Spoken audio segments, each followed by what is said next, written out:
area conversations. They already had one at RFA and one at Stroud. Okay, And I I will had do no- my best to try and make it. I got the police advisory committee tomorrow, but that's at 4:30. You may only do an hour on that, so.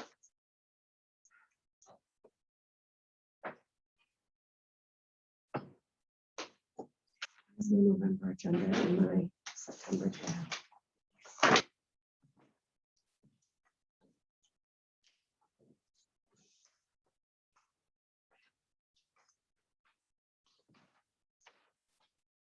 You see, I was so caught up on my brewer book. I am not caught up on my policy book. And it's, my October section is very thick, so apparently October of every year. We only do this meeting once a month, right?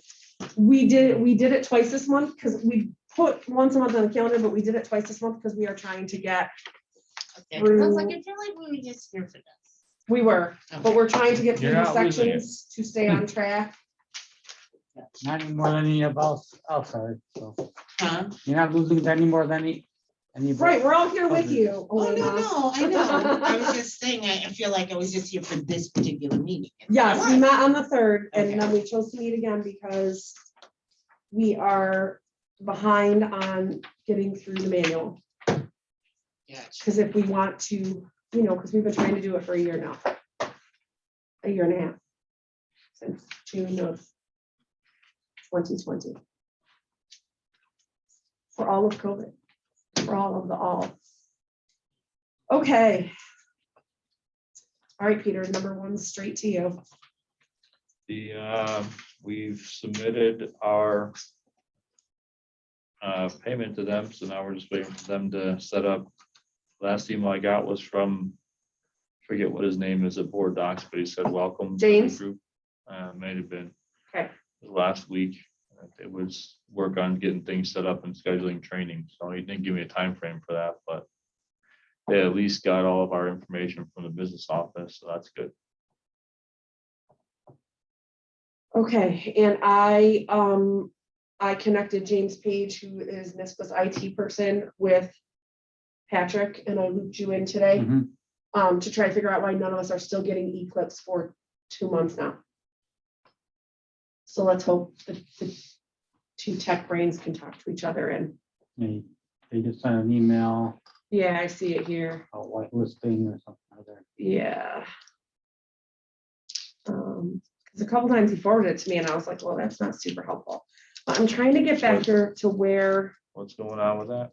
I'm not we aware all, what's the happening. entire 9 members stopped No, getting. we know, I know that, but So he I don't know just what you're sent talking an, about. I wasn't involved in those emails. so I had just put on, I had gone on the NISBA page and I just put it in thinking it was just me. And then found out it wasn't just me, it's all 9 of us. So I had put in just on their webpage, know if you're experiencing problems. And this guy was already working on the board docs thing for us, so he reached out again, because he's like, oh, it's all me, I'm the IT person. So he initially thought that it was, did we have some type of security update here in the district, and that caused it? And couldn't figure it out and was supposed to be working it from his end. So I had just had it on my calendar to follow up, and I thought Patrick is the smart one, so I looped him in. And hang on, I'm trying to find it. I don't want to get out of where I am in here. Wrong email.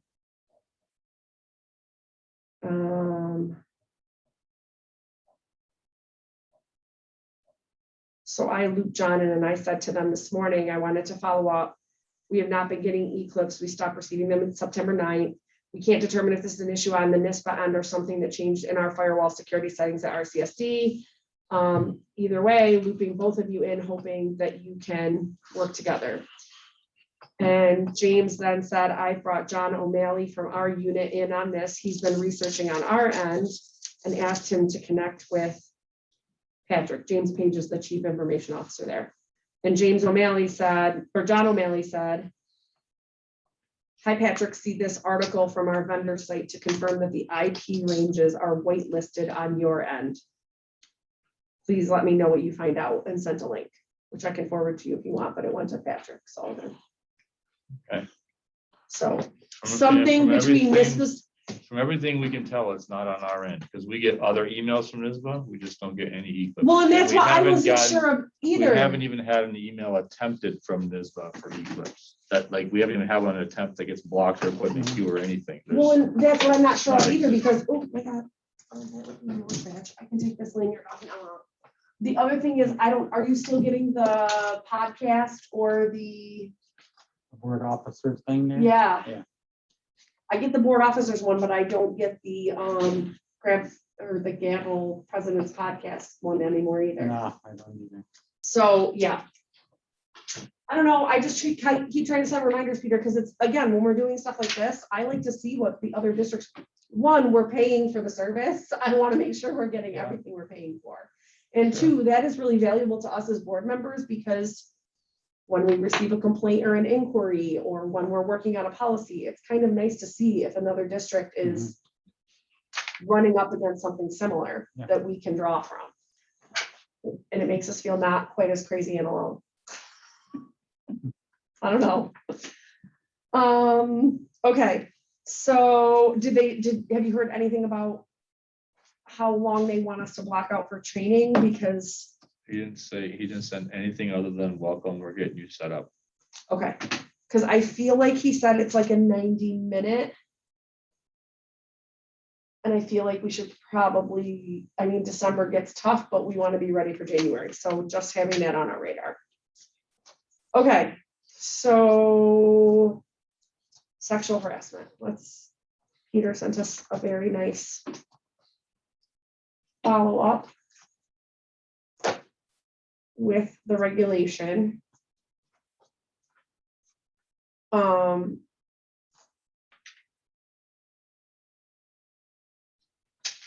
Which I think really just, The regulation is just the two of them combined. Yeah. And if there was a discrepancy between employees and students, I just used both of them. The biggest one was in the area of training. yes, The other ones, the discrepancies were minimal, so I could combine them into one paragraph. So the other discrepancies were on the reporting, other opportunities for employees. You can also report to the EEOC. So I just copied the student one and then added a sentence for the employees at the end of that paragraph. And the other one, there were minor discrepancies earlier in the policy. I think it was the second section.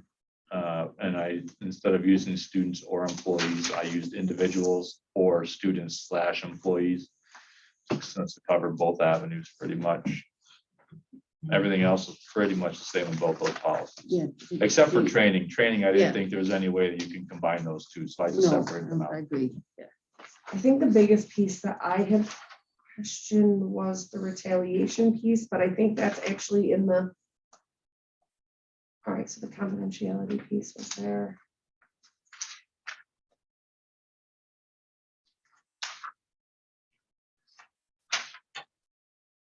Oh, retaliation, okay. So you used pretty much the language that Ferrara had sent us. No. I didn't use Mike Dodd's, this is the regulation. I didn't use any of Mike Dodd's language. I just combined the two NISBA regulations into one. I thought that's what we talked about last time. The regulation, the policy, the two policies, 001, 0.1 and 0.2. Last meeting, I thought we discussed that we were all going to review those two in Yes. combination with Mike's policy and then make a determination today, because we kind But of, the retaliation piece is pretty much already here in the definitions.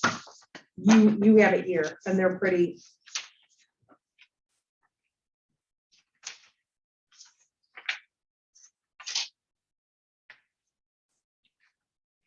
You pretty much, these are almost, they're very similar.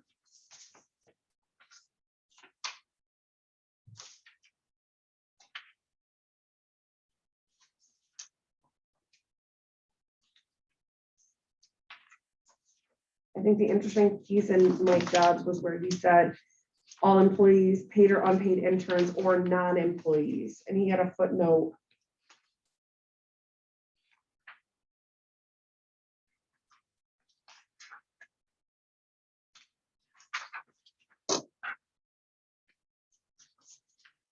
And I know that had popped out to me to make sure that we had the non-employee piece covered.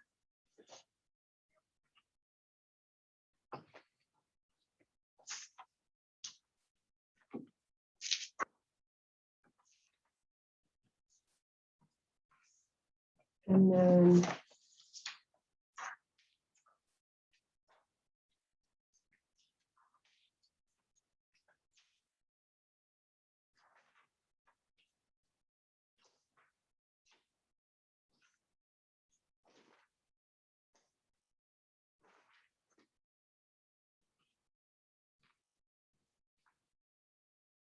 Katie, did you have a copy that had notes written in it? No, Does everybody else have notes written in? There's, I think I have like somebody's main copy. it has like red, one of mine did. Oh, okay, Mine's got the red stuff. on it, Okay. too. yeah, I think that's what Patty had, okay. yeah. I think it comes up on the email one too, on the attachment one. Yeah. It's like I remember reading it on the attachment. it Yes, comes but up that too. was the because old. district What one. happened was Tanya had a copy of the 2020 NISBA draft, and the draft that NISBA sent Patty and I was not that. Yeah. So I think Yes. Tanya gave Patty a copy. So this one is the right In- one. In the, This March 2020. in the draft regulation that I put together today, it should say in the opening paragraph that the definition of an employee includes all staff applicants, Oh, there it is. There it paid, is. Yep. unpaid interns, exempt, non-exempt, part-time, seasonal, temporary workers, regardless, non-employees, contractors. So it qualifies it should say that in the opening paragraph of what I I said guess today. because my question about that is, it talks about people who are serving, providing, it says other persons providing services, and I think Mike said something similar to that. But it doesn't say anything about parents or volunteers. And I just don't know, like, I know that in all the times I served on parent groups, that always became a question, because technically if you're volunteering during a school day or school event, you're subject to the same requirements. So I don't know what the law says about that.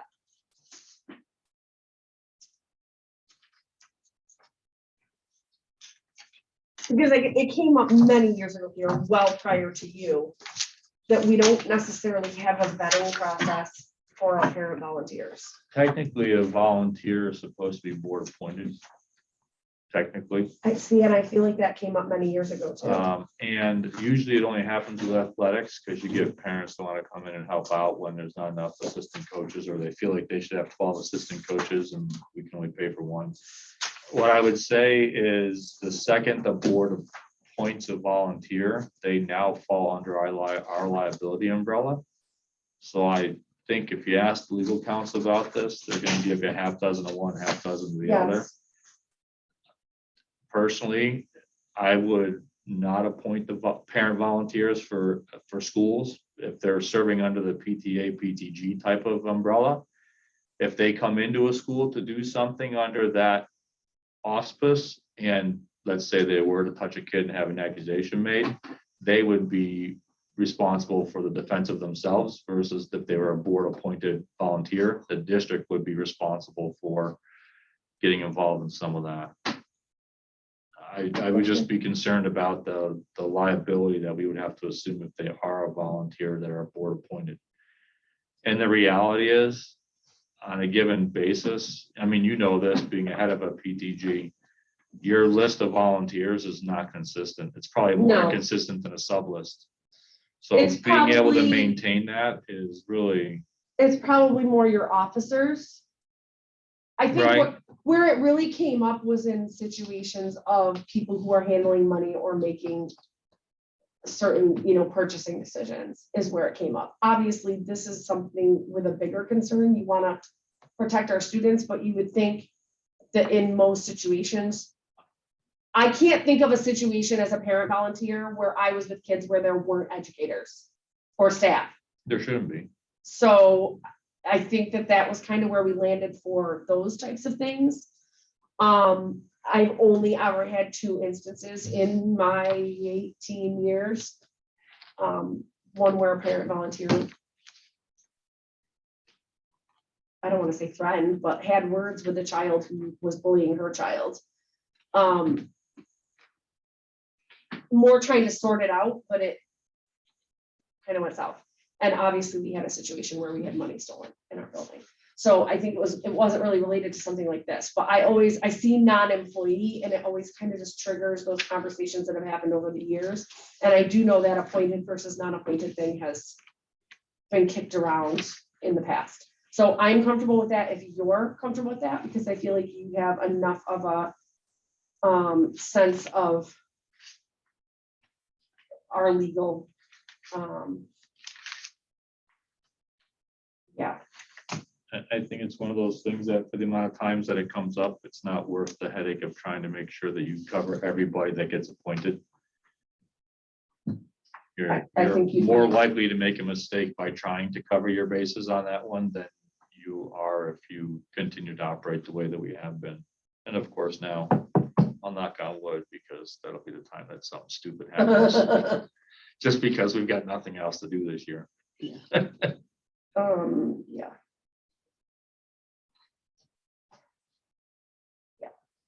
Is this the Okay. last one, the 0-100s that have to go through? Is this the last one? I don't have my That's, table. I'm opening. I'm yeah, just gonna that's- open it. Because I have to have it printed, but I forgot to do it today. On my computer. I didn't want to lose this policy and go back to my mail. That's why I have Yeah, one thing open so here, I it's- have one thing open here, and I have the, Here. It's just harder on the phone. I made notes on mine though, of the ones that we got through and the ones that we didn't. I just wonder how close you were to being. Oh,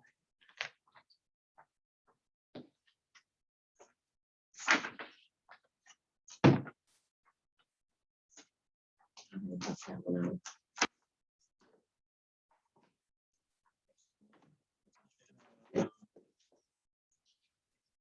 At the Google Sheet thing that Peter sent us. Depending on which other ones you're going to do, you still have 0000 that. We have all the we goal worked on. sections. You've Um, got 0200, which are district goals and objectives. Oh, and all the three You board got ones, board zero, self-eval of superintendent and staff eval. 0300, 0310, 0320, 0330. That's at least what they listed as starters. Yes. What I was trying to look at in her email is, oh crud.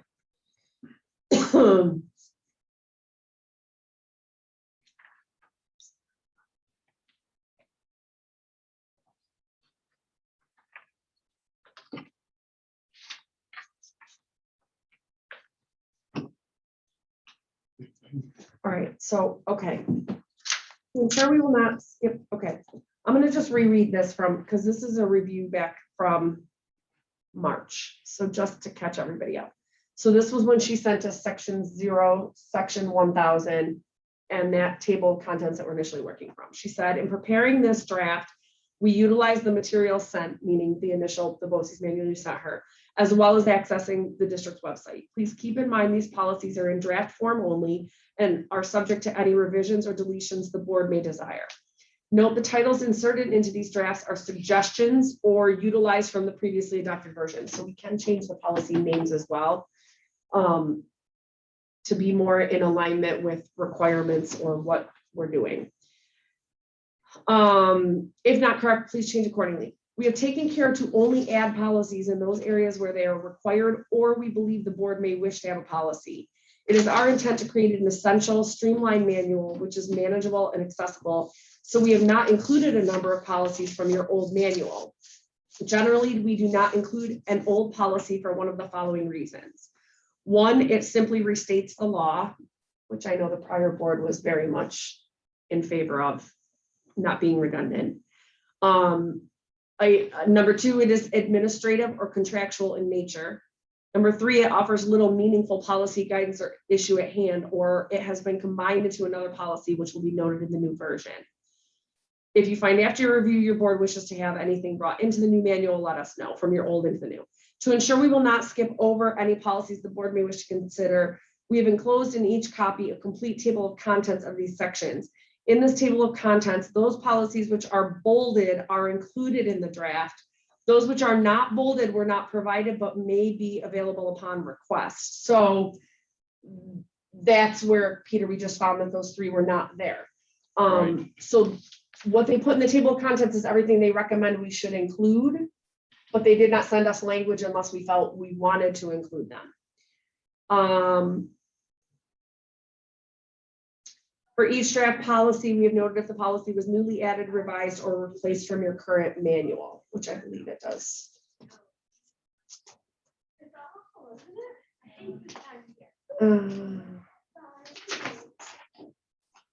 I don't see that part of it, but okay.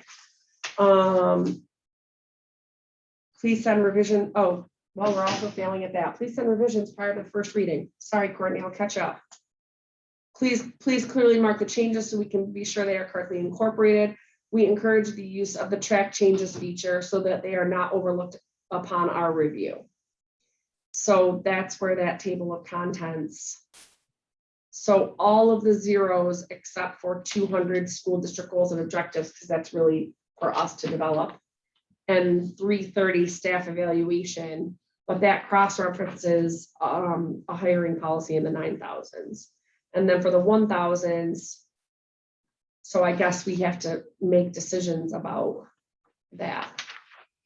And there's a lot in the 1,000s that they recommend, or I shouldn't say recommend, but offer that don't currently exist. So let's just go in an effort to determine timeliness of getting through this. Let's try to decide which, so obviously we have to have 1050 annual meeting and election. I believe Which ones did we just pass? we did 1050 and we did all the 1100s. So those are done. So we're in the 1200s. So the question was, in these 1200s, community school initiative is one she carried through to us because that was a policy you enacted when you began that process, right? So that one we definitely would want. Relations with community organizations. That's one they're recommending, but that we didn't have. So it is one I requested from her. Like I said, I didn't get a chance to get back with her today. Or she didn't get back to me, actually. I left her a message and I didn't hear back from her.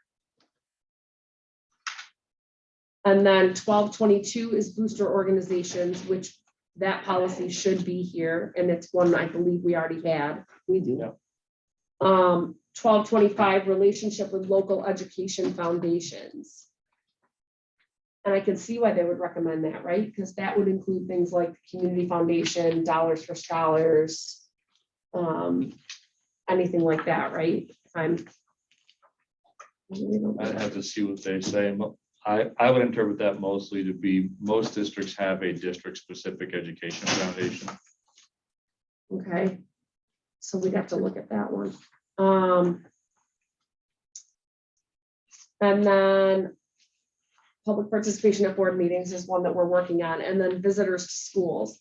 And it says refer to 5300. Now you did in the drive, just put in the document I created, right? Yeah. Let's see if I can find it. Shared with me.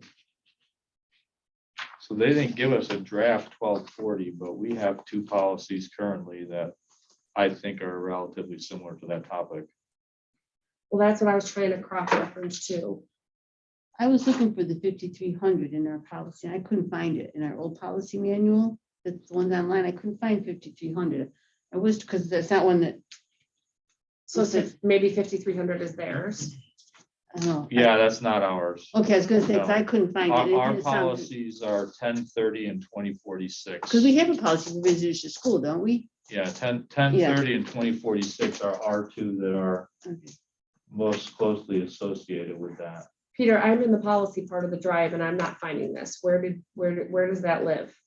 Which one? I just shared it with you guys through email. So you have it.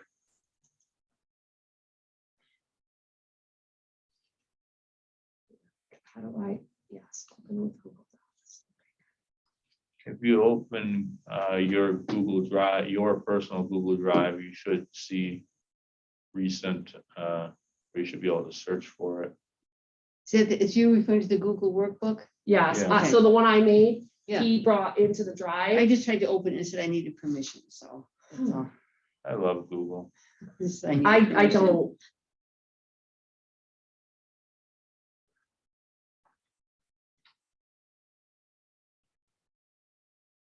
It's hard. What I'm behind because Wednesdays I can't usually make it. So I'll go back to my mail. mine's not showing here.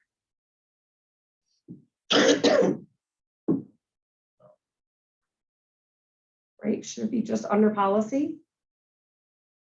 Is it under pending? I don't know.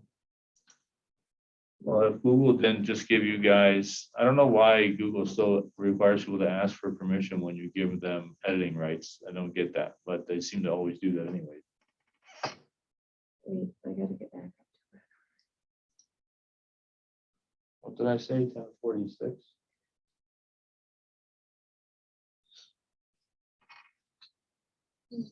$10:30. Okay. 10:30 is our visitors to schools. Oh, 10:30. I knew we had one. There it is. Do we update it recently? Was Karen, that how do one? I, 1992, I didn't think so. so not even this century.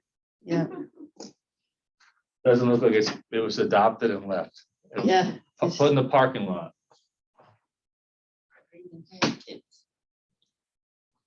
And 20, I wrote down 2046 is another one that I feel loosely must cross-reference visitors. you guys are all on this Board as an staff editor. Communications. Oh, Karen, you're not. Oh, yes, you are. Yeah, because the board staff communications policy has a section on visits to schools. That's why I put 2046 in there. Okay. And this one cross-references visitors to school policy a little bit. It was our existing 2046. Yeah. Yeah. And 10:30. Both haven't been touched since 1992. You're both done at the same time, right? Pretty much. 9:16, I don't know what the other one is. 5:20. So Okay. visitors was before the board. Before- Yeah. Yeah. It's only been 30 years. No big deal. So I guess my question is, I mean, obviously our question of visitors has changed because of COVID and because of security issues.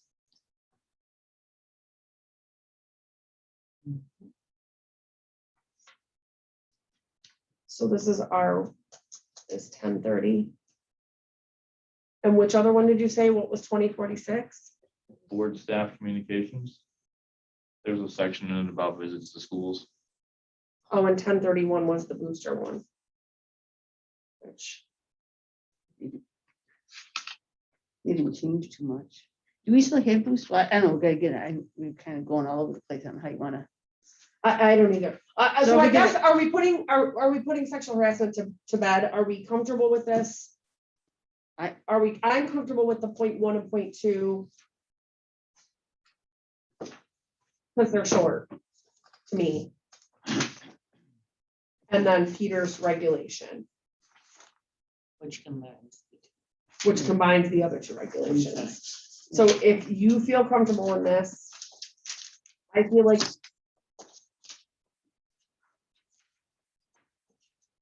Other one moving forward too, I guess. yeah, I think I'm comfortable with this one. I think we did our due diligence on this one.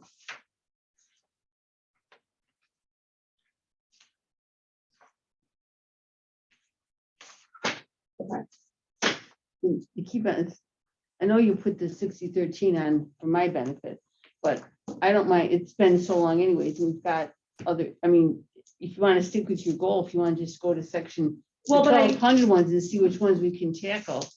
I wondered if the shared decision-making fell under community relations. Or if it fell under Well, instruction.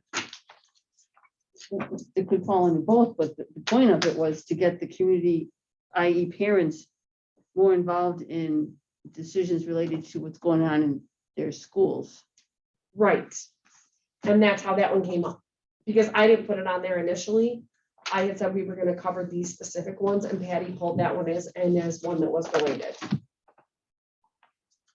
That was a while ago, and we just kept pushing it down on agenda because we've been, Well, it's been pushed down an agenda since, let's see, when does this folder go back to?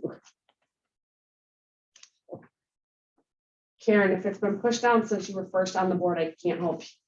No, I mean, we got visitors to schools from 1992, so, I mean, if you want to stick, just hit the 1200s, and so if there's a lot. But that's why I wondered if it belonged in the 1200s. That's how I think it came up. It's in- gonna be quite a lot of decision, because we do, if we have, we're supposed to have it by law, By law, right? so I don't know what the issue is with, what NISBA would recommend, but I'm okay with going to your 1200s and try to, because the goal is to get them done, right? The goal was to get through the thousands by the end of October. Right, See so- how we're doing? No, I know, so shared decision-making can be on hold, is what I'm saying. Well, but what I'm Go to saying, 1200. what I don't know is if it belongs in the 1200s or if it belongs in the thousands.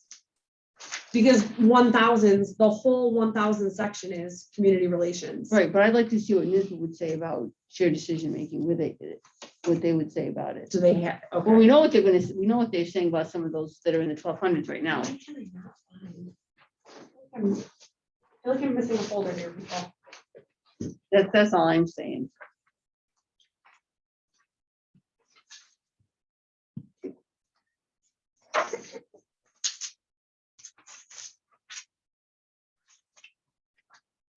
It's something we have to do by law, they must have some sort of policy that they recommend. So what they call it is, I don't know, but I'm looking for. Peter, is the community school initiative, is their policy going to change now? Because like, isn't it changing somehow? Like they're becoming a separate entity or something? So they can change the policy? To be honest with you, I'm not so sure that it's even a necessary policy. I believe at the time that we created it, it was because the board was trying to get support for there were. That was when the whole thing was starting here in Rome. Yeah, And pretty much no, you no. needed a board action to get the I think it funding. was one of those things where the board action was supportive of it. When I'm looking at their draft community school initiative policy, I mean, it's more or less of a statement of beliefs about community schooling. I feel, I don't see anything in it that is something where, and quite honestly, the executive council doesn't even exist anymore. Well, that's what I was wondering, because I know things have changed. Because this policy, I think, was initiated when maybe the first or second year, because it was right when you came on, because that's when community schools came in. Like maybe I was just going to see what, because it doesn't say the adoption date, Yeah. but I was going to check 10-15 and see what 10-15. up. Yeah. Because I was on the board, I'm pretty sure.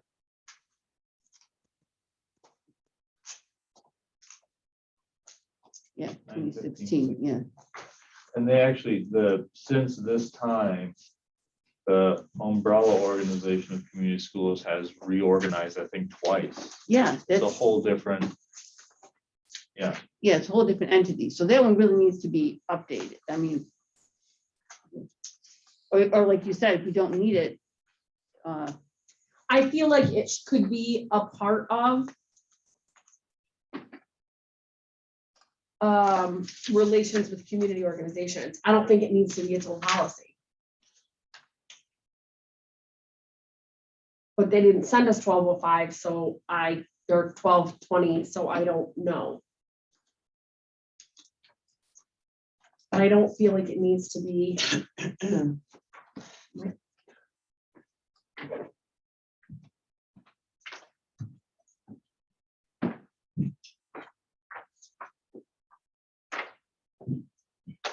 the purpose of this policy really is this section 5 compliance and accountability. yeah. It was Jackie Pavada. She really wanted that, I think. It was just all about making sure that any workers that come into the schools comply with all the laws and responsibilities. And So I feel like that we have to look in, can we just merge it with 1220?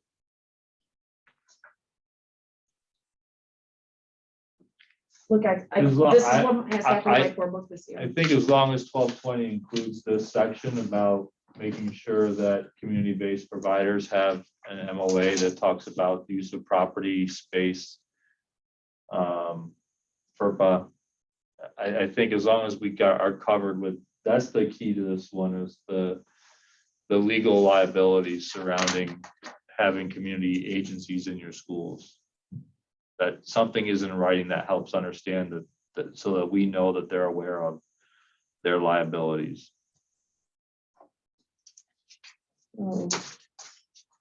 March 1205, 1220, when I get that language. And include section 5, item B, or section 5, all of it. I think section 5, all of it should be in there. At least to start to review and make sure. You've got, this talks about A is FERPA, B is expending of funds from state aid. So it says when a Toilet community-based place. service provider, so that would Yeah. include Let's see. the Y program, when we had safe schools, the Kelberman Center, UCP, like it really would cover. It's anytime somebody is using space in our schools, there has to be a memorandum of agreement that delineates what they're using the space for, why, the fact that they're responsible for damages, that kind of a thing. We do those. Employees, volunteers, contractors, D talks about code of conduct and acceptable use applying to their employees.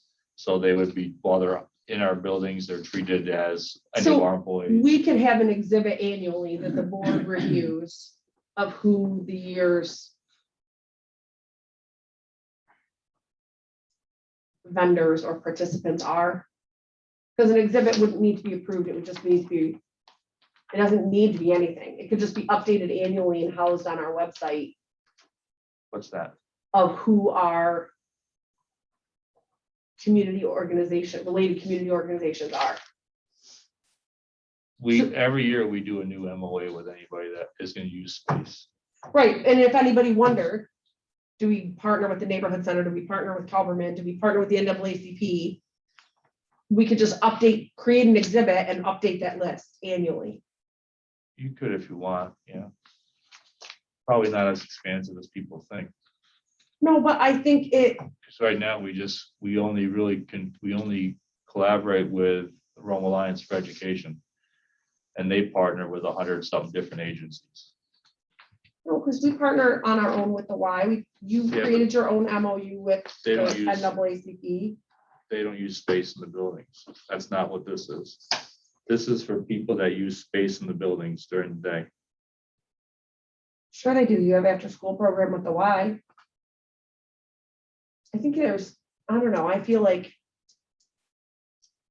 I would be interested to see what 1220 says. This one would be referring to community schools and neighborhood center and the Calvert Center are the 3 agencies that have employees in our schools while kids are in school during the Okay, for a day. little while, we had UCP at Staley, right? Yes. Yeah. So if UCP has the ability to do inpatient, combination of inpatient and telemed. I think it's just important for us to be promoting that. I think that creating awareness of the partnerships that we have and the community ties that we have matters. And so when I'm reading something like this, and we're going to talk later about community relations goals, I mean, that's part of it, right? It's really important that it's clear where the schools fit into the grand scheme of the community, particularly as more and more responsibility is put on us to fix all the ills of society. Just saying. Education is the most exhausting segment. I was watching something this week and it was the special that they did on HBO for the West Wing, and they call education the silver bullet. And it brought me back to an old video of the early 2000s of Rob Lowe doing a little bit, and he said, and it says that about, you know, someday we will fund education the same way as we fund defense, and someday we will pay our teachers and administrators all 6 figures, and someday we will understand that fixes hate, and it fixes crime, and it fixes health, and it fixes, here we are. I used to love the West Wing. Trying to Awesome lead that show. charge. It was perfect timing to remind me not to give up on why I do this, just saying. In a little 4-minute YouTube video. So we're, All right, so I asked for the draft of 1220, so we'll try to merge 1205 and 1220. So 1222 is booster organizations, and that one really hasn't changed.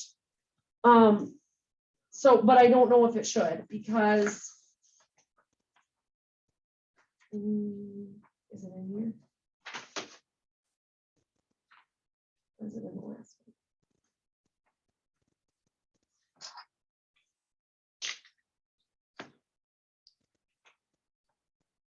so you might be getting rid of 1005. Yes, 1205. Are we just not gonna get rid of the ones that are already on the book until we replace, get our new manual, like all I have these, to ask her about that. When do we, because like, will this just go away when we get, whether it's 1205 or 1220, when we get the new manual? she said that we could delete or abolish via the consent agenda because, There'll be a lot of them, so we would yes. just go. So who's, okay, So as we can, now that this spreadsheet is living in Google Docs, it's gonna be updated in real time. So when I sent it to you guys as an Excel worksheet, if you made changes, you would have to save it and send it back to all of us, because it wasn't living in a cloud-based environment. Now that we just put it in here in a cloud-based, if you go on tonight and go, oh, you know what, Tanya, I read up on that, and I updated the column where it says the last time we updated that, we're all gonna see it because Peter put it in Google Drive. I know, don't think about the technical part of how, but that was why I asked Peter to take it out of. There's 2 ways to do Okay. that, Karen. So- You can do one of 2 things. The board can, well, one of 3 things. You could individually abolish policies as they no longer make sense. That's what we traditionally have done. yeah, That will get very lengthy and cumbersome. yeah, You can, in batch, you can lump them into a consent agenda for abolishment and still name them. That's another way. yeah, Another way when you're doing wholesale changes is once all of the zeros are done, the board can simply readopt section 0000 of the policy manual, list all the policies that are being adopted, and anything not listed is just considered obsolete and disappears. okay, That, if you're gonna do the entire manual at once, that might be what Ms. Bill would recommend. You just, these are our policies, we've adopted them, anything not there just doesn't exist anymore. I think for the purposes of what we've done, probably option 2, which is you'll list everything that you're getting rid of in a consent agenda and it's gone, is the fastest She way. recommended in the training with Elena and I, option 2, only because our numbering system is different. Yeah. So you're not replacing. Mhm. So she said the consent agenda option was, This the- is gonna be a lot, they're just right, no yeah, longer. because who's keeping, yeah, because so now we're talking 1205. 1015 is gonna go away. It's either gonna be this or that, but until, so right. It's either gonna be, so who's keeping track of the ones that are gonna go away? I guess. that's why we made the spreadsheet. That's part of the reason for the spreadsheet. All right, so 1015 will be noted as, 1205 okay, or Yes. 12. or There's a- 1220, So depending when which way you're, it goes. when you're in here, Correct. Karen, there's, Yeah. like, so like if Okay. I'm in the But zeros, it's okay, I'll figure that out, but I just wanted, just making sure, because There's there's a gonna be a column lot that that are gonna go says- away. replaces our CSD policy. Yeah, And I saw that. we'll start Yeah, adding those in there. yeah, So, yeah, now that it lives in a place where we can all actually see that, we can move on now. All right, so 1222, this came from one of our policies, from 1031. And I think they just changed, not much changed at all. right. It has been lately edited for readability. But do we still have, that was my question, do we still have booster organizations? Well, you do. So Well, I've never seen a report, because it says in here, we're supposed to see a report. I haven't And July either, and 1st. frankly, even when I was part of a booster organization, I was part of 2 of them. I didn't exactly see good records. So I didn't know, I thought maybe they were, because I think this one hasn't been done. I don't know the last time this one was done either. Maybe John Lennon wanted this one redone. I looked up, but I don't remember what I saw. I did look it up before. That's, this afternoon. where's the old? Yes, it'd be 1031. Yep. Never opens up. There it is. That was 92 too, so an oldie but goodie again. So that's why I was wondering if we didn't even have them. That was why my question was. But I thought John Leonard was talking about them because of something to do with the hockey, but obviously we didn't get to it.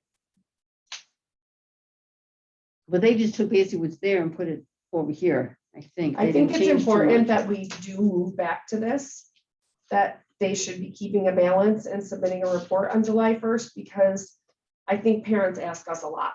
I think parents inquire a lot. And I think it's kind of, you have people, unless you're a parent whose child is playing, it's hard to see, oh yeah, our kids all got new warm-up suits and backpacks this year, and it paid for 2 of their travel tournaments, or, oh, it offset, new helmets or whatever. I think it's important that we create that kind of transparency, because it makes people more willing to donate. Like, you want people to want to pull out their wallet when there's a 50-50 raffle, or, they're buying at the concession stand or what have you. So, yeah, the question was, are we doing this? And I think that would have to be something added to the board calendar. Well, my question is, what did the booster? So you have football? No, but how would we know, say a new person comes on and, or anybody looks at this, do we have to prove booster organizations? No. No, so they just exist. They submit, they have to organize, and they work with the business office, with Dave and With Jody. Dave and And Jody. they have to submit their financials to them, and they get audited every year by the internal auditor. That's about the extent of my involvement with the Booster Club, other Yeah. than So telling they do people. submit financials then. They do, yeah, Okay. and they're audited every year.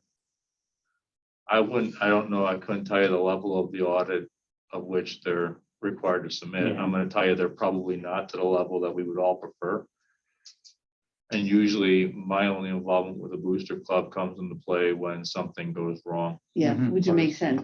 It's not, So I So think who's it would be supposed our due diligence to go back to this once a year. The board should see something. But who submits the annual report to the board? Would it be Dave because the stuff goes it through probably him? comes through the Probably, treasurer yeah. report, or that may be classified as the audit report in their audit. That may be But I know- considered the annual report. I don't know what they traditionally would have. What that would be. It's certainly not an annual like Booster Club standalone report. It's Yeah. tucked in something else. Mhm. So I think except for moving, if we were gonna update this, I think probably the only thing that we might need clarification on is specifying like who's gonna do it, maybe what's gonna be in it, or at least so we have something. Maybe it's just a list of who the booster clubs are.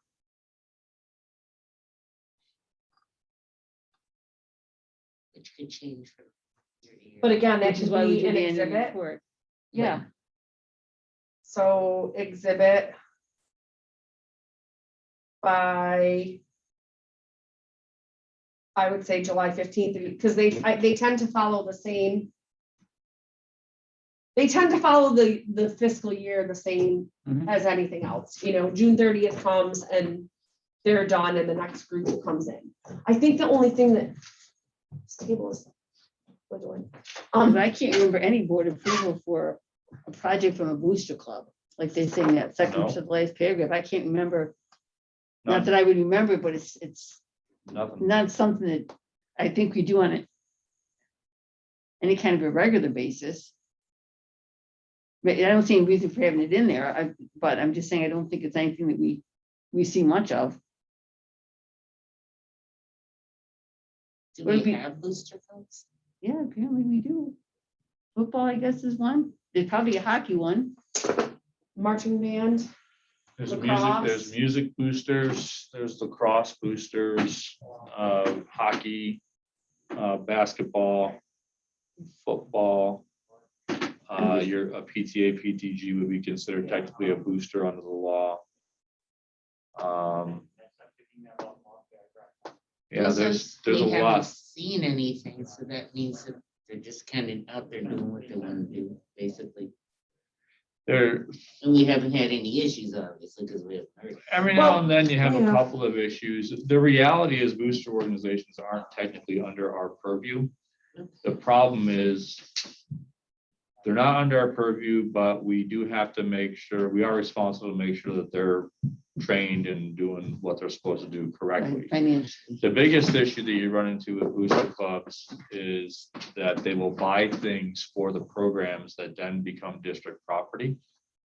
And so that's where this. Which clause that's where comes it into says in the play, next right? page, cross-reference policy 1800, donations, gifts and grants to the district. Correct. So for instance, right, like let's say the football boosters want to buy new uniforms. Technically, the uniform is district property purchased with a donation, which is something that needs to be approved by the board. For instance, we just had to turn a donation away because the Nick, the varsity boys basketball coach, and the varsity girls lacrosse coach now got some kind of major donation for all kinds of stuff, but the donator attached all these stipulations to it, and we had to say legally we can't do that. We can accept your money and we can purchase the things you want us to with them, but we can't legally accept a donation that has stipulations. So we had to say no, and then they go back to the drawing board, work on, are they willing to do a Such and donation such. knowing, right? So it's kind of similar to that technically we're supposed to approve, it's a donation from a booster club and we're supposed to approve the purchase. That generally does not happen though.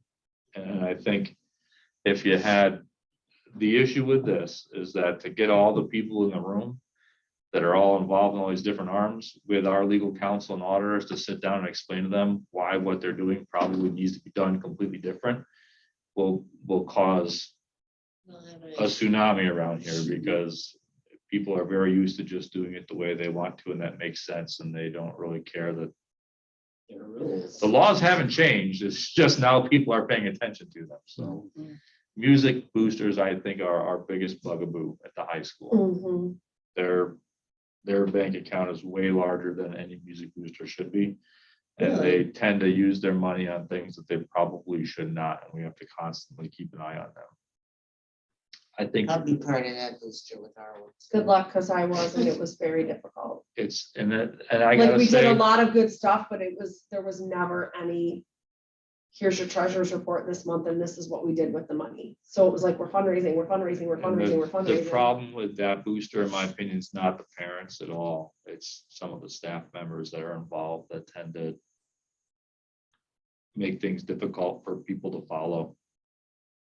And I think that's all we want as a board, is to know if you're going to fundraise in the name of a student organization, are you reinvesting that money in the kids? Like, that's what you want to know. And that's where it goes south, right? Is if you Well, they can't. kind of have to, right? I mean, legally, they would. Well, okay, so for a school endorsed club, yes, we can 100% see that. For a booster, they are their own organization and they are technically Right. supposed to have Yeah. their own tax ID. In fact, Their own internal. one of the officers from band had just put something on Facebook, and I interfaced with them a little bit as my own person, as someone who used to run a 501c3, and was like, here's what I can tell you I did and how I worked with my accountant and what you need. You need bylaws, you need a board, you need a good method of keeping your books. Like, those are your 3 things from my experience. And I was kind of happy to see it, because as a parent who was part of it, as I said, I think that transparency matters, especially your daughter's just getting involved. But it also helps us on the back end from the club that we had an issue with last year, case in point. you know, you don't want that to happen with a booster where we have even less ability to say, show us where the kids' money went. So what do you want to do about the policy? Do you want to talk to Dave and just see? I think it Change would the be date, I mean- important that, I think that we still should be asking for some type of report by July 1st, and that maybe by July 15th of each year, we review, same as the last one, review an exhibit of the current active boosters, just make sure nothing is dissolved. You know, the active booster club and who their contact person would be, because they generally all have a board president or a, you know, a president or a treasurer or both. I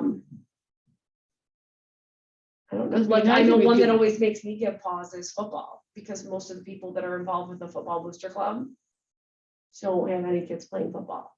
And on one hand, you want to be like, thank you for being involved, because we couldn't do what we do without you, but The football booster club, right, is a combination of like pee-wee football at the high school, right? Don't they cover the whole gamut of pee-wee and scholastic? no, I think that, I think there it's, Or is it hockey mostly is- pee-wee that bleeds into scholastic?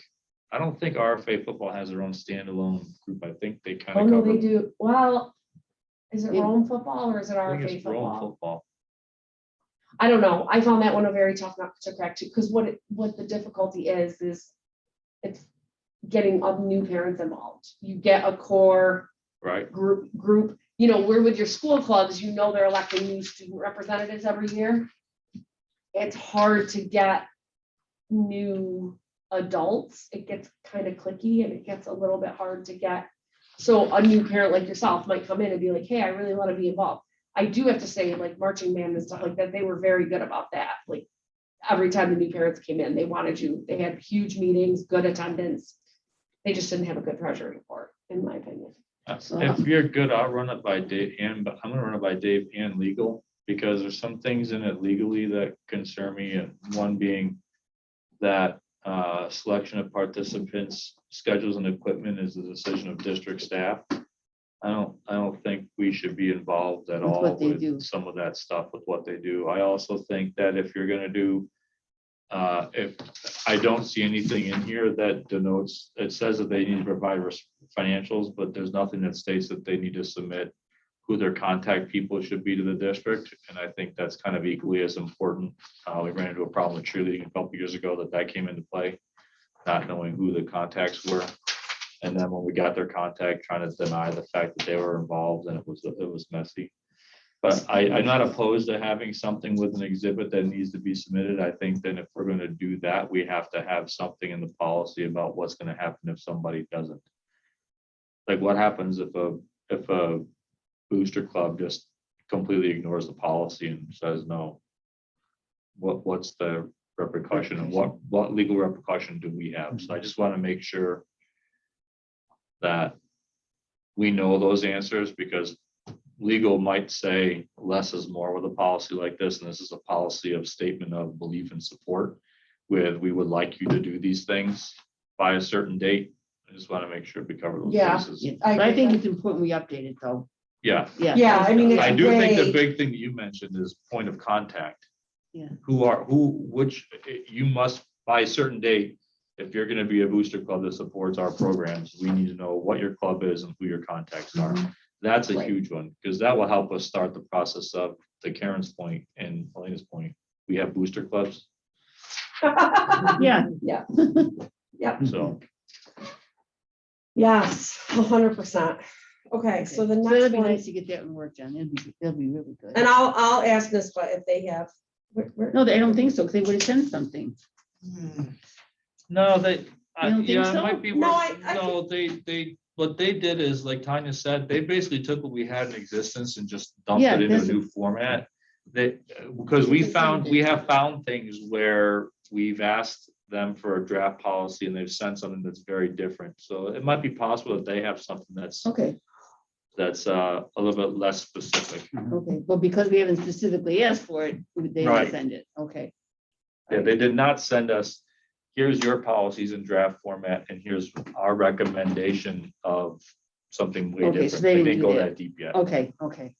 So Gotcha. same with the next one, 1225, we need we need sample language, and I did ask for that today. I asked for 1220, 1225, and 1240. Because so the table of contents they sent us are the ones they recommend we have, the bold ones are the ones that existed.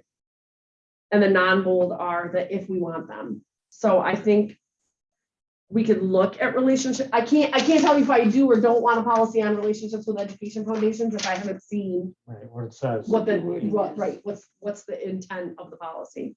So I'll get a sample of that one. And then the last one for the 1200, the last two. So public participation at board meetings and visitors to schools. Peter, you just said visitors to school, there was a cross-reference, right?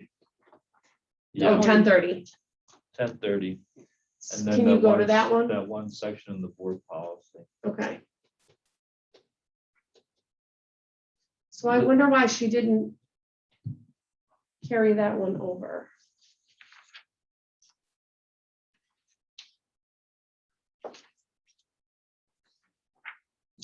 Thought you did. So I guess I find this interesting because recently there was a huge social media post about a parent who couldn't get access to a building. Said it was easier to visit someone in prison. Which I thought, well, it's COVID and we're really trying not to let people be wandering around in the school due to safety and contact tracing. And we obviously, I don't know, Peter, this one was another 1992. Yeah. Yeah, this is 1992. There's really nothing in this policy that would be different than what we do today. The only thing I would say is in 3C1, where it says parents and guardians wishing to speak with a specific teacher concerning parts of the child must make an appointment with a teacher and obtain permission from the principal. I disagree with that. I don't think you should need the permission of the principal to meet with your child's teacher. No, and I most teachers think are willing to that's- do it anyway. And this is from an era when there was Well, and no internet. And Yeah, you couldn't yeah. even There was just no email, internet, right? yeah. So, Well, and I'd also say same thing for visitations in the classrooms for any purpose. I mean, teachers will say, oh, we're having a Halloween party, or, oh, we're going on a field trip. Do we have interested? You know, right, but I would. I don't think you I ever would needed the argue- building principal to say you're okay to be the room mother, or you're okay to come for the Christmas party. No, but I do think you do need the permission of the building principal to visit a classroom. Yes, You definitely need Yeah. that. you shouldn't just be able to walk in. Yeah. That's, I think what you're talking about and what the policy is protecting are two separate things. I interpret that as someone that shows up at the school and wants to go to their child's classroom.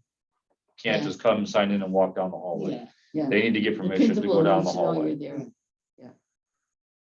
But this is, if you're willing to, if you want to speak to a specific teacher concerning the progress of your child, Yeah, I don't you think must that's, make an appointment with the teacher. I don't think that That's a needs to be in hard ask. policy. I think we know that you're gonna make an appointment, but you definitely don't need the permission of the principal to make an appointment with the so teacher. if you just drop in yes, if you make the appointment, no, basically. That's what you're saying. Yeah, I'm just trying to stay engaged. Yeah, because we don't have that one in the packet. I think item D is a little bit wonky. I don't know that there's many board rules or regulations that apply to the inspection of school records. If you want something in there about school records, if they're gonna keep something in, I would just refer back. I don't to think that- FERPA. goes there. I think, right, I think in the bottom of it, you can do cross-reference. And I also don't know, item E is a little bit weird too about the language they use, I think is just weird. Essentially, it's saying nobody in the school should be interacting with someone that don't know why they're there. It makes it, the beginning of this makes it seem like you got someone there doing business of some kind. Mhm. And then it refers to someone that's unauthorized as a visitor, which it's just legalese, but I think it's confusing the language they use.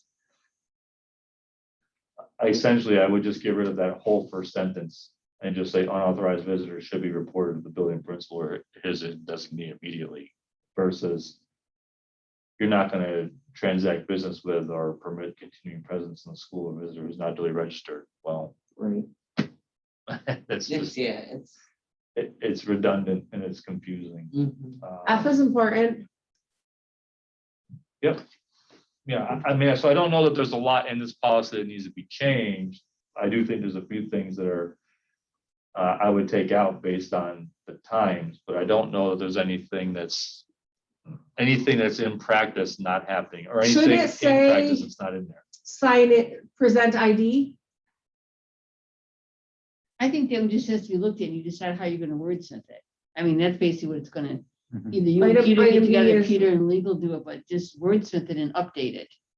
Right, so item B is all visitors with legitimate business must report to the main office immediately.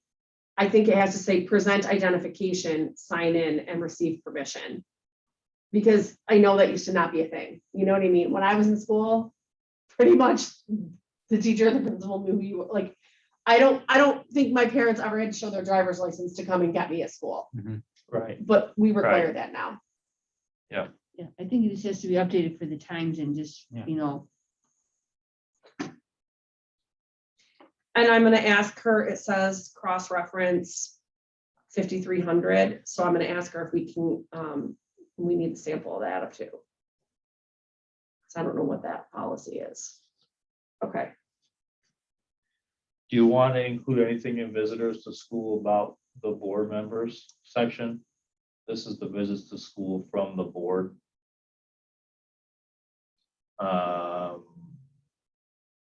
that just pertains to the board members, right? But what's the, This is the only thing that's different with this is that basically if a board member is going to visit a school, they notify the superintendent. They're not official visits if you want to go visit a school. The second paragraph is lengthy. It simply is, in my opinion, the second paragraph is more for the staff members that basically says staff members need to remember that board members are individuals and they have no decision-making power as a collective. There's no special authority as an individual board member. what policy number is this? This that's is just a 2046, but what's the title of it? board staff communications. But that's a 92 one also. And there's the last portion of this is just about visiting schools. I mean, I don't So the really question is, think it fits. should paragraph about visits, about BOE visits, I just be added to 1240? That's what I'm asking. Okay, so Personally, I'll ask I that. don't think so personally. I also don't think that these two paragraphs necessarily need to be in this policy or belong here, but they're there. But we're not in So, 2000s yet, right, we haven't even got, right, no, right, we haven't I'm just done- asking because we have a cross-reference of visits by Yes, board members, and yeah. we're talking about visits to schools. I don't even think these two paragraphs belong in the current board policy. I think that, in my opinion, they're covered under board member responsibilities Yeah, and law. this is a I weird mean, this place is- where, It's, And in it's my awfully opinion, it's just weird specific. that it even needs to be stated. I think that more But- goes into our board procedure manual and doesn't need to be a policy. yeah. No, I agree. But What I'm suggesting is this language is here not because board members don't behave, but because staff members don't behave. That's the way it reads to me. Item B means that back in It the seems like eighties it's and based nineties, on a if a specific board member showed up incident. at school, it sounds like they would get bombarded with staff complaints and bitching and griping and wouldn't be able to enjoy their visit to be with kids. and they're having too been in busy. the buildings during those time frames. I started in 81, so I was there for it all. Well, and I don't want to be, I'm old. I don't want to be ageist or sexist, but there were a lot more moms at home at that time, right? I feel like there were a lot more parents with time on their hands to, People don't need time on their hands anymore. They got this thing called social media. well, I It know. was a different They don't time. even need time. They Right, just so you need their don't cell physically need phone. to go there anymore, you just. They just need their cell phone and their toilet. Yeah, it was a different time. Okay, so then the last one that we needed to look at was public participation in board meetings, and oh. We did boy, that one already. We did? Well, 2040, There I will be no public participation. don't know why she put that on again. No, we put this on again because they sent us new language. Right, Oh, we that's already- right. They did an update. yeah, They but we did an already update. did it though. It's now No. 2040. Yes, because 2040 and our policy there is not this. But this is not, So it's, hang on, I think she's. look on your Hold chart. on. Hold on. Yes, but, 'Cause okay, so see. I don't know if, okay, 2040? she Yeah, sent us, so this is gotta be one we already adopted for the new numbering, not the old. 'cause I they- understand that, but the last update from NISBA Yeah. that just came 2 weeks ago Right. said, I understand that. you need to change this policy again because of the problems we're having in the country. I understand that. So yeah. Yeah, I figured that out a long Okay. time ago. So now my question is, I don't know if this sample that Patty just gave us as 1230 came from this stack that came to us with the whole section 1000, or if it's the edit, the revision that just came in the board update. So are you following me? I am. Okay, I don't know where it came from either. hold on. Because that's what happened with sexual harassment. You see it, right? We had two different, okay. Yes, so see, this is what came, okay, what Patty just put in here is what came, this is not the right one. This 1230 that's in your board packet today is the one that came from, let me double check, hold on.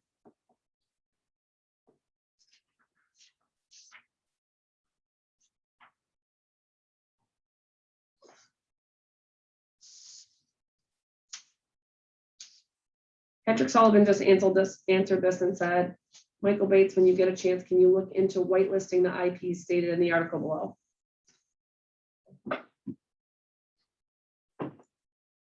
Hopefully he doesn't say they're already whitelisted. And Michael Bates wants a copy of an old Eclipse email. I'm sure you probably got one. I He do. has it. He has it. He already researched them last week. We He just- already did Oh, this. Michael Bates asked for one. There's 2 emails. They come from, Who's Michael Bates anyways? he's our land tech Okay. All right, hold on. network administrator. So, yeah, it's, the problem is there's 2 emails that Eclipse comes from. It comes from eclipse@nisba.com via another outside source. Oh, We okay. searched both and we can't find any record of either. He just also asked a different, what does the second part of that say? Can I have a cheeseburger? Okay, so first installment, October 2021. It says 1230, and they have a policy and an exhibit. So Peter, can you forwarded that to us on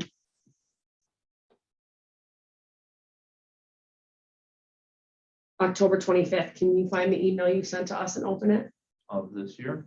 Or do you want me to just forward this to you right now? No, I can't on this computer because this is not my account. Hold on, let me, This is YouTube.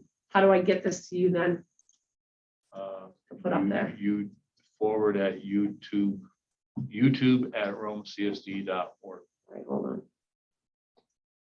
Municipal policy updates. Did we pass a policy on this stuff? Yeah, but they just sent us an update in October.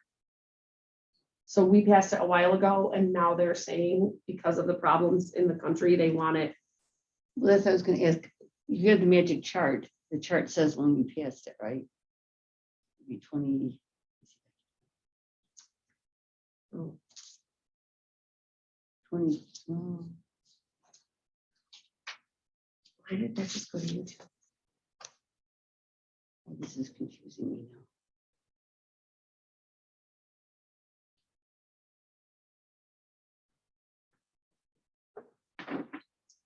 I don't have it in there yet.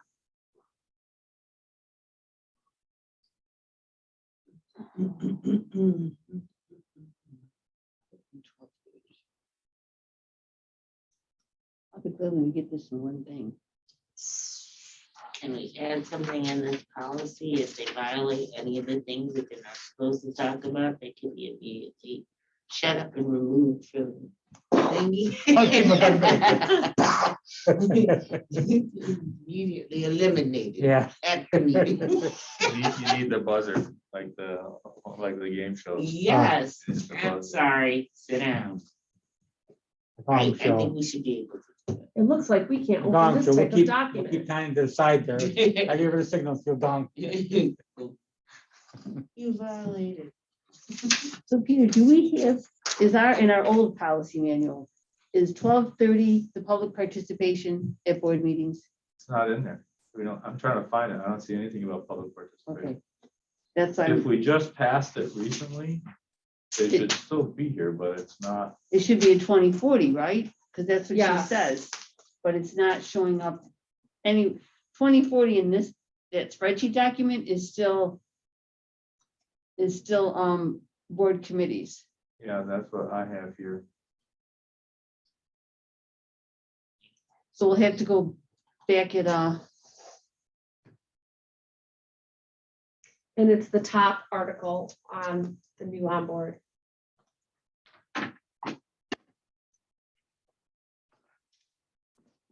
Okay, so this one says, because school boards are public bodies, the open meetings law requires that board meetings conducted to discuss school district business be open to the public. However, there is no law that requires school boards to allow members of the public to speak at school board meetings. Commissioner encourages school boards whenever possible to allow citizens to speak on matters under consideration. Public comment at board meetings not only contributes to good decision-making, it also fosters good public attitudes. This policy reflects decisions of the commissioner and opinions of the Committee on Open Government. Some of these opinions address protecting the privacy of the individual. So these are the gray notes of, okay.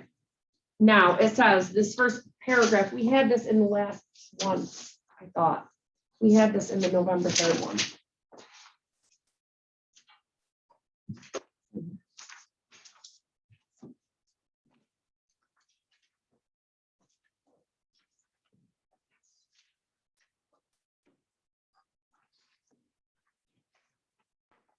Yeah, this is.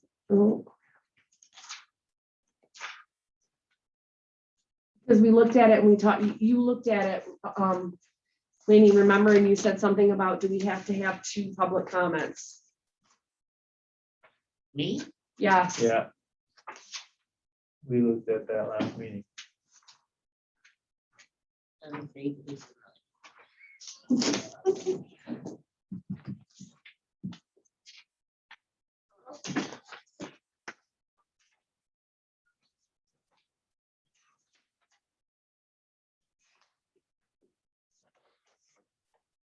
Seriously, have to do this.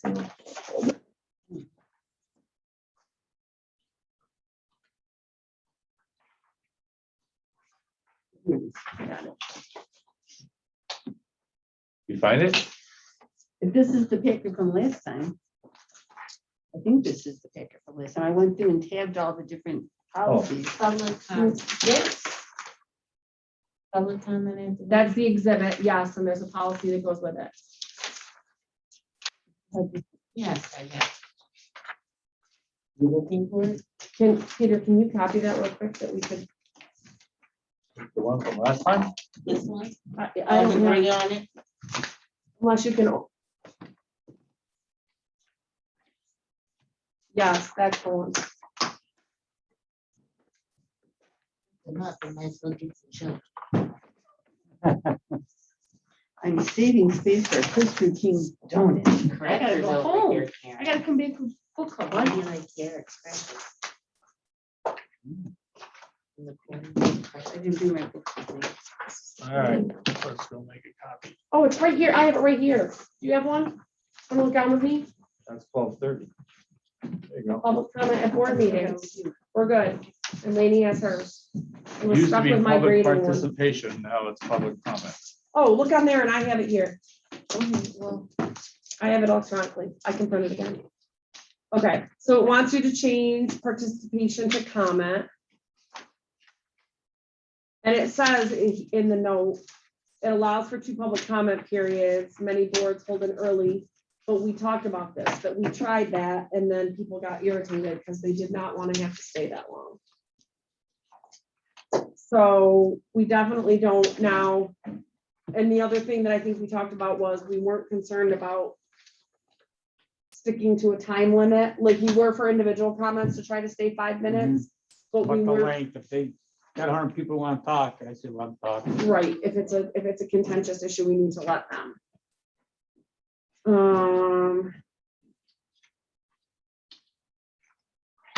So then the next paragraph, I did like that part about if there are repetitive comments. But I feel like people kind of sort themselves out on that. Peter, were you the one who said that? Yeah, they normally, I mean, very rarely do you have more than 2 or 3 people talk on the same topic. Yeah. And if you do, oftentimes people are like, you know what, someone already covered it. Right, so- right, Yeah. yeah. Or it was kind of like the I other don't night. like talking anyway, so long as somebody else has Yeah. said it. Yeah. Well, but they were respectful the other night, right? Sure. And then, when a person was like, oh, but I thought of something, you know what I Yeah, mean? yeah. So they added a different perspective, Right. more than Yep. being repetitive. Yep.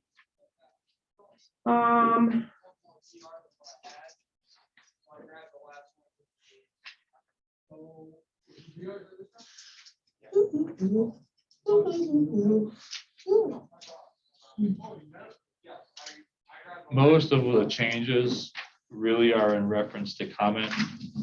Because the old policy of public participation implies that they want the community to participate in the meeting. And I think the new policy is more along the lines of trying to get people to understand that it's not a open meeting from the sense that it's a participatory event. It's Right, a- because the Okay. exhibit is pretty close. So John, I think It's like going to we the should, zoo, but the animals can talk to you.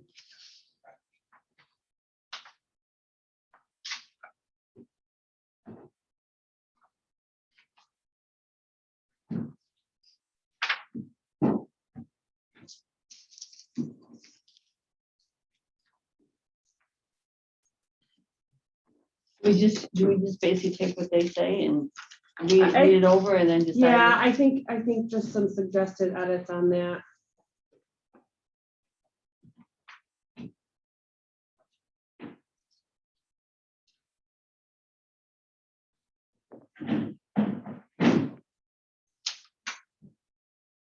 Oh, God, it's my.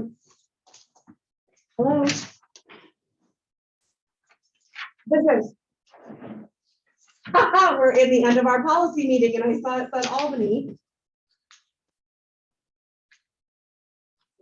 It's okay, it's okay. So we finally just figured out we're in section, it's Courtney, it's our policy. Hi, Courtney. Hi, Courtney. Hi, Reese. Hi, Courtney. So, oh, all right, here, hold on. Okay. All right, Courtney, can you hear us all? Hi, everybody. Sorry I missed the beginning of your meeting. Better late than never. Oh, I have a little bit of echo, sorry about that, but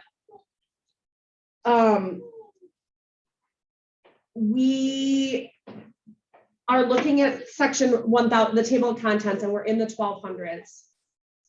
And we finally have just figured out that the ones that are not in bold are ones you suggested, but didn't necessarily send us a sample on.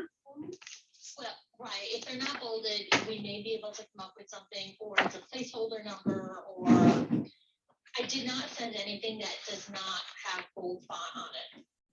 Okay, so the ones we had in question were 1220 relations with community organizations. 1225 relationship with local education foundations. Okay, And then we initially had it on 1240, which was visitors to schools, but we have an old policy on that. So we went back to that and we're gonna edit that language. all right, if there's something you want to bring forward, just let me know which ones. A lot of times they weren't brought forward because either they did not offer meaningful guidance, Okay, or it was something that's gonna be covered elsewhere, or, so just let me know which ones the board would like to bring forward, and I will either explain why, or I will help find a place for that. so I guess the question is, these were, I thought this table of contents that you sent to us last March were the ones that you were suggesting we adopt.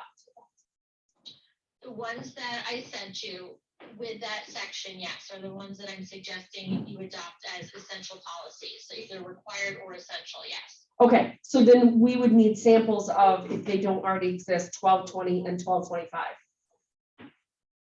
Say it again, I'm sorry, cut out for a moment. We would need sample policies of 1220 and 1225. Right, 1 second, let me see, which 1220 off the top of my head, I'm not remembering. Relations with community organizations. Okay, so relations with, that's one that some districts have, and we can bring it forward, but it sort of covered, and of course, my computer just decided it didn't want to cooperate. Sorry. Well, so we thought that it kind of was similar to the community schools and policy. Community schools, okay, so. So relations with community organizations might be if your district had a particularly close like relationship with a Boys and Girls Club or another not-for-profit, or like the local park commission. Like I know Lake Placid has a very tight working group with the Olympic Sports Complex. So those are kind of district specific. Well, and that's where we feel that the community schools policy that you carried over that was ours. Community schools would be different because community schools is a particular way of setting up the district under, so that you can have certain things like medical practices and dental stuff, and social work and stuff, all in that building. But our policy doesn't really state that. So I guess then my question would be,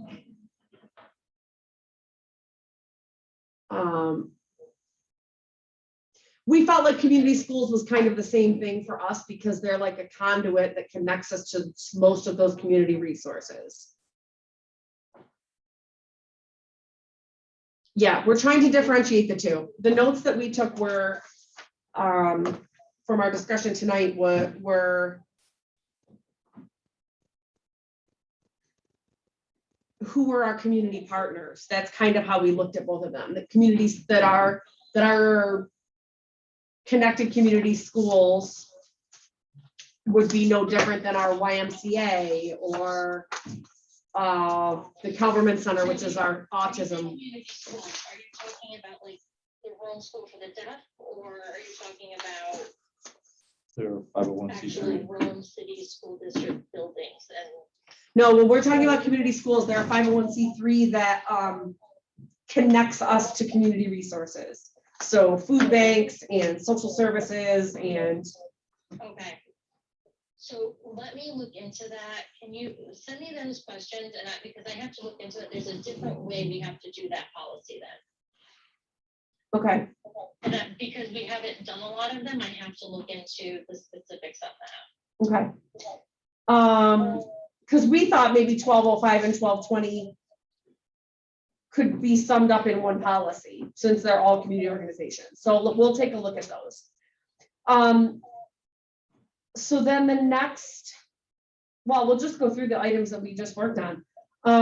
Do you just brought forth most of the language for 1222, which was booster organizations, but do you have anything out there? Or I guess my question is we're doing this. Are you just cleaning up our existing policy, or if there's better suggested language, are you injecting that? So for something like that, where you've had something already and it wasn't bad or wrong or totally out of date, and I just brought forward what I could. I may have added something to it because in that particular one, there's rules about that we need to put in there about, and I don't remember what I did specifically for you guys, but a lot of districts don't have the financial aspect of it that needed to be added. Okay. Okay, so that language, if you didn't have that language, I would have added that language.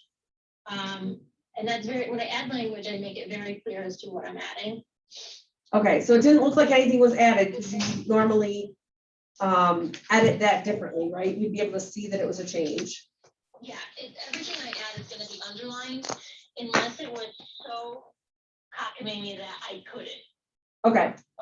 So- Like sometimes it's like every other word needs to be underlined, and at that point, I'm just like, I'm not doing that, that's too hard to read. You know, we're only in the thousands, so we don't know what kind of cockamamie stuff you're gonna see yet. I'm sorry, We're only in the 1,000 section. that's okay, We have 8 more to go. that's okay. You're gonna Okay. get the hang of it, and it's gonna start moving. We're getting there. Okay, so if you can also send us a sample for 1225 relationship with local education foundations. And then we were just having the dialogue about policy 1230, which I guess you got so many phone calls and emails on that you all felt you had to edit in this go round. Yeah, there was, well, we had edited it and then they did the webinar and I think there was some, we had edited 3 changes like a year ago or so. And we Yes, did the webinar and then we're just like, nope, you know what? We need to do more to that. We need to make it more clear to people, so. okay, Okay. But yeah, use the most recent one that's in board docs, which I understand that you guys have, the contract has been signed and we're just waiting for all the connection stuff to happen and then I can start uploading everything in there for you. amen. Our goal is January 1st to be live. What? Our goal is to be live by January 1st, By the first of, January. oh, I can have the policy manual up by that, as long as if I get the connection notification in the next like 2 weeks, I can have that done. Sweet.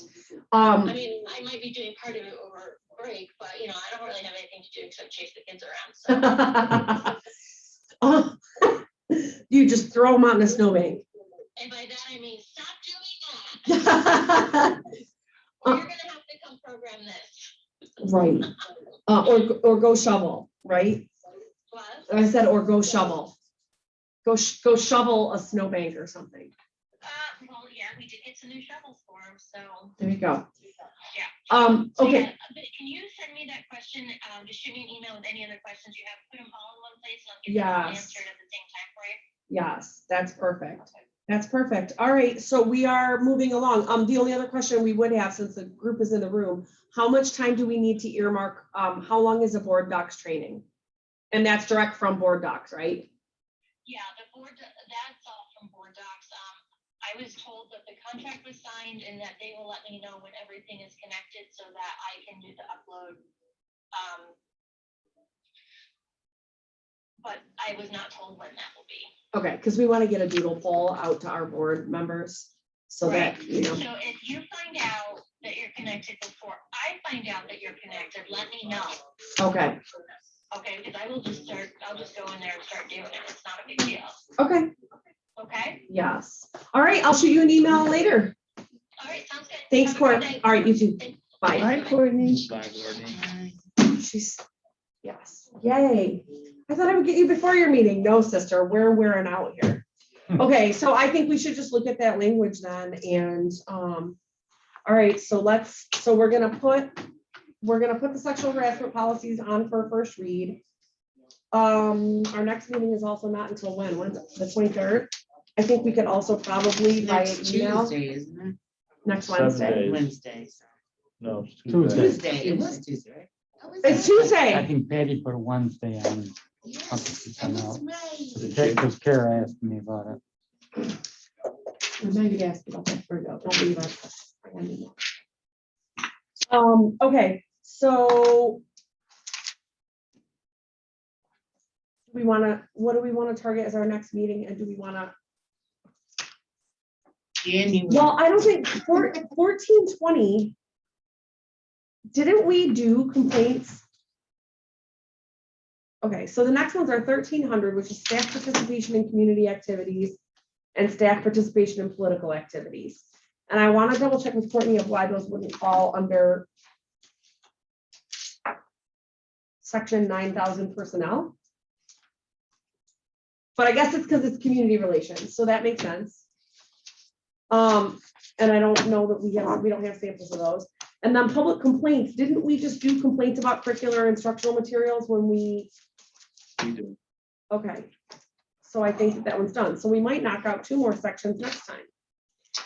Public use of school facilities, I believe, is oh,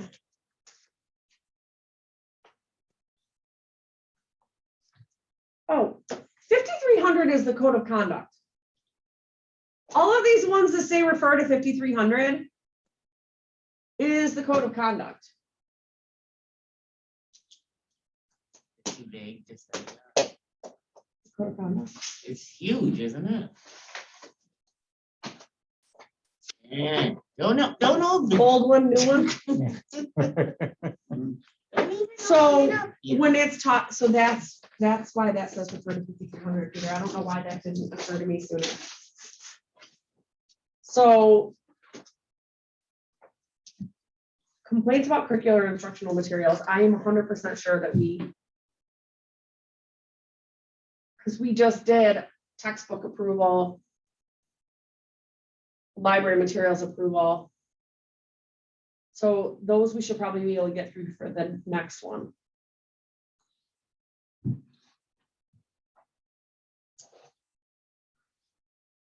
Okay.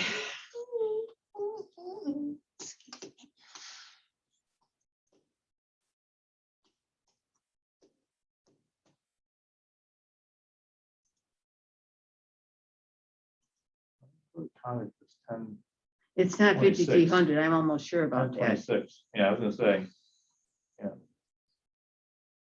Court of conduct is 1026. I mean, But it will be 5,300. Oh, That's why in all of these it says. I can't stand it. My brain's still in the old, their policy manual.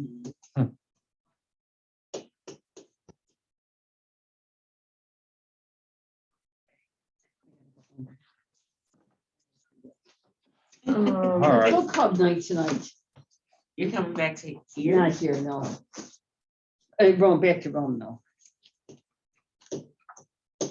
Hey, what club are you part of? Are you the one with, are you the one with Jen Montbano?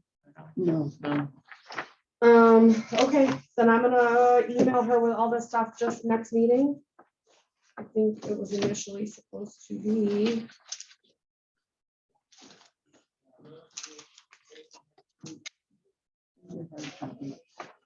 You can keep that, Karen, because I can, print it out. I have it downloaded. If you want to stick with their language, it's that maybe. Okay, I cannot do December 15th. It is my son's 18th birthday. Yeah. And you're gonna want to spend it with you? Yes, we have dinner. We have dinner on his birthday every year. Okay, I mean, it's not on a Friday night or anything, so that's true. Okay, so you can't do December, what did you say? I can't do the 15th. Can you guys do the 13th? Or does that interfere with when's our next? We've got, Chris has got to get the ed programs meetings. Is that calendar in this drive? We're now on Tuesdays for people ops, right? Mhm. Yeah. Okay, so I can do the 13th. And I think education's on the 6th, right? yeah, because that's the week of a board meeting. So there's no board meeting that week. So Monday should be free. The 13th we're talking about? Yeah. Right? Because your meeting's the 6th, I right, don't Karen? I think so. I think it's the 6th. Yeah, it is the 6th. Just Okay, there's no- oh, it is on, It's in there there. it is. Okay, so let's do the 13th at 4:30.